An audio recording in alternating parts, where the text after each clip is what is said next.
A week ago, the notice of the hearing went out, and then Monday morning of this week, the notice, an invitation was sent to the Secretary of State.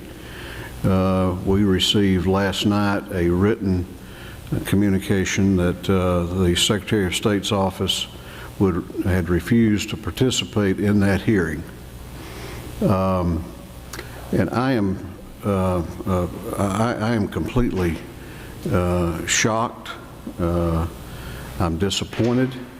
I don't ever remember in my time serving in this General Assembly a constitutional officer refusing to come before a House or a Senate committee to offer up information that might be helpful to the people's representatives.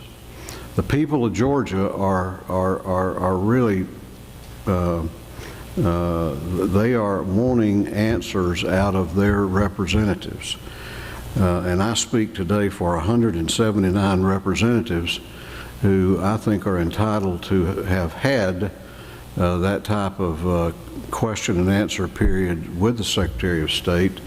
And so I am incredibly disappointed that they chose to not participate in that, particularly when I just found out that they have a daily press briefing, which they did have today. So I guess they felt it was more important to talk to y'all than to talk to the people that the people of Georgia had elected to represent them here at this Capitol. Unfortunately, this is just the latest example of decisions and judgments that have been made in that office that I think have excluded the General Assembly. I go back to the consent decree that the Secretary entered into in the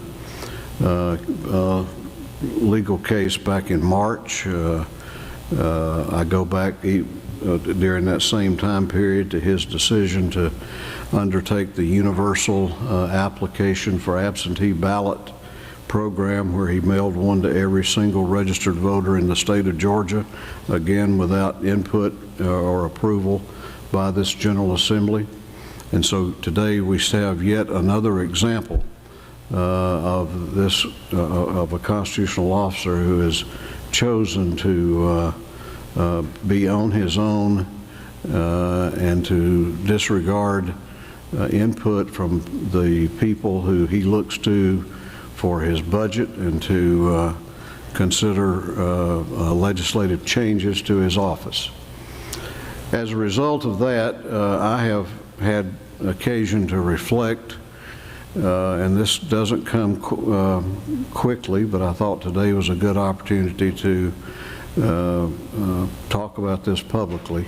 I think it's time in Georgia that we look at an alternative way of electing our Secretary of State. There are more than one option as an alternative.